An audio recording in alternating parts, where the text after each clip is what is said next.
അങ്ങനെയെങ്കിൽ എന്റെ സഹോദരങ്ങളെ, ഈ രാത്രിയിൽ നാം അറിയേണ്ട കാര്യം, നമ്മെ വിളിച്ച ദൈവം ആരാണെന്ന ബോധ്യം ഈ രാത്രിയിൽ നിങ്ങൾ ഉറപ്പു പ്രാപിക്കണം കേട്ടോ.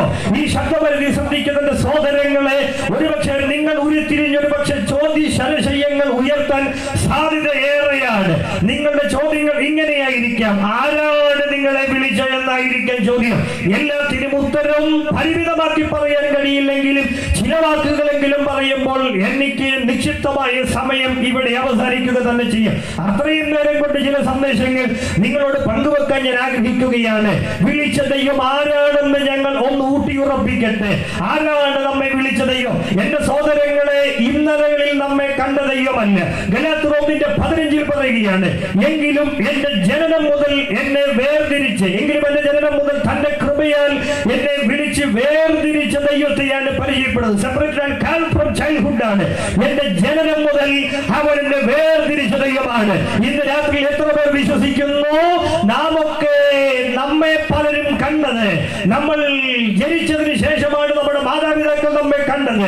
ബന്ധുക്കൾ, നാട്ടുകാർ, ജാതിക്കാർ, സഭ തുടങ്ങിയ സാമൂഹികർ എല്ലാം കണ്ടത് നമ്മൾ ജനിച്ച ശേഷമാണ്. പക്ഷേ നമ്മൾ ജനിക്കുന്നതിന് മുമ്പേ നമ്മെ വേർതിരിച്ചൊരു ദൈവമുണ്ട്. ആ ദൈവത്തെയാണ് ഞങ്ങൾ ഈ മണ്ണിൽ ഉയർത്തുന്നത്. എന്റെ സഹോദരങ്ങളെ, ഈ ശബ്ദവാഹിനിയുടെ ശ്രവണ പരിധിയിൽ ശ്രദ്ധിക്കുന്ന എന്റെ ബഹുമാനിയായ മാന്യമിത്രങ്ങളെ, നിങ്ങളൊന്നറിയണം, നിങ്ങളെയും ജനനത്തിങ്ങനെ അവൻ വേർതിരിച്ചിട്ടുണ്ട്. പക്ഷേ വേർതിരിക്കപ്പെട്ടിട്ടും ആ സത്യം അറിയാതെ ആ പാപത്തിന്റെ അടിമത്തം നിങ്ങളെ അങ്ങ് അടിയറവ് അറിയിക്കുന്നുവെങ്കിൽ ഈ സുവിശേഷത്തിന്റെ സന്ദേശം നിങ്ങളുടെ അടിമച്ചെങ്ങലകൾ പൊട്ടുന്നതായി മാറട്ടെ എന്ന് ഞങ്ങൾ പ്രാരംഭമായി അരക്കെട്ടുറപ്പിക്കുകയാണ്. സുവിശേഷത്തിന് മാത്രമേ അടിമത്തത്തിൽ നിന്ന് മോചനം നൽകാൻ കഴിയുകയുള്ളൂ. എന്താണ് അടിമത്തം? ഇവിടെ കേരളത്തിന്റെ ഭൂമിക, കേരളത്തിന്റെ ചരിത്രങ്ങൾ പഠിക്കുന്ന ഏതൊരു ചരിത്രാന്വേഷിക്ക്, ചരിത്രത്തിന്റെ ഇടനാഴികൾ അന്ന് അല്പം പരിശോധിക്കുന്ന ഏതൊരാൾക്കും ഈ കേരളത്തിന്റെ പഴയകാല ചരിത്രങ്ങൾ ഓർമ്മ വരാൻ സാധ്യതയുണ്ട്.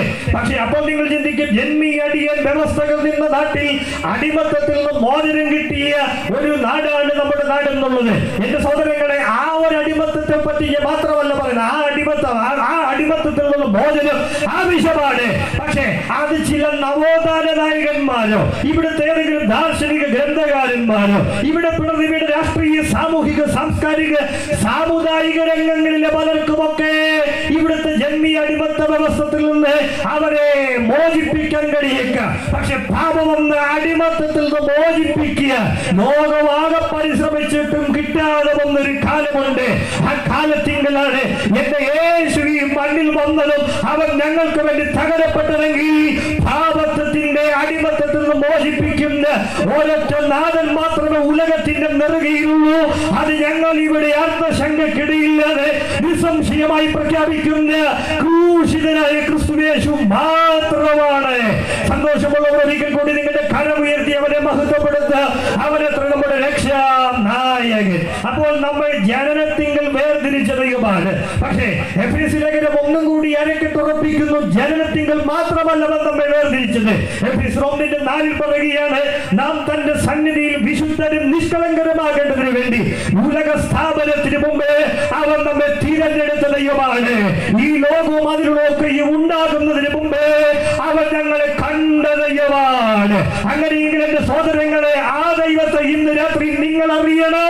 ദൈവത്തിന്റെ പ്രതിരൂപമാകുന്ന ക്രിസ്തുവിന്റെ തേജസ്സുള്ള സുവിശേഷത്തിന്റെ പ്രകാശനം ശോഭിക്കാതിരിക്കുക. അവിശ്വാസികളുടെ മനസ്സിനെ കുരുട്ടാക്കുന്ന അന്ധകാര ശക്തികൾ ഈ രാത്രിയിലും അങ്ങ് തകരുക തന്നെ ചെയ്യും. അതാണ് സുവിശേഷത്തിന്റെ പ്രഖ്യാപനം എന്നുള്ളത്.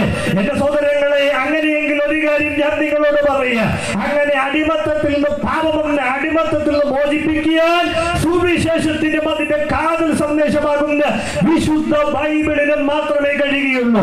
കാരണം പൊരുതുന്ന ജനതയെ പറ്റി പറയുന്ന പുസ്തകമാണ് വിശുദ്ധ വേദ പുസ്തകം എന്നുള്ളത്. എന്താണ് പൊരുതുന്ന ജനതയെ പറ്റി പറഞ്ഞത്? അങ്ങ് ഹാബേലിനെ അങ്ങ് കൈയും കൊല്ലുകയുണ്ടായി. തിന്മയ്ക്കെതിരെ പോരാടിയ ഹാബേലിനെ കൊന്നതുകൊണ്ട് അവിടെ പരിഹാരമുണ്ടായില്ല. ഹാബേലിന് വേണ്ടി സംസാരിച്ച ദൈവത്തെയാണ് നമുക്ക് വിശുദ്ധ വേദ പുസ്തകത്തിൽ കാണാൻ കഴിയുന്നത്. തിന്മയ്ക്ക് വേണ്ടി ജീവൻ കൊടുത്തു പോരാടിയ ആ മനുഷ്യന് വേണ്ടി സംസാരിച്ച് ഒരു നാഥനെ പറ്റി പറയുന്നതാണ് ഈ പുസ്തകം എന്നുള്ളത്. അങ്ങ് അടിമത്തത്തിന്റെ ഭറവോന്നി ചെങ്ങലകളെ പൊട്ടിച്ചുകൊണ്ട് പുതുപുത്തൻ ദിവ്യ കാഹളമോദിയ സുവിശേഷത്തെ പോലെയുള്ള നിരവധി സന്ദേശങ്ങൾ ഈ വിശുദ്ധ ബൈബിൾ മുമ്പോട്ട് വെക്കുന്നുണ്ട്.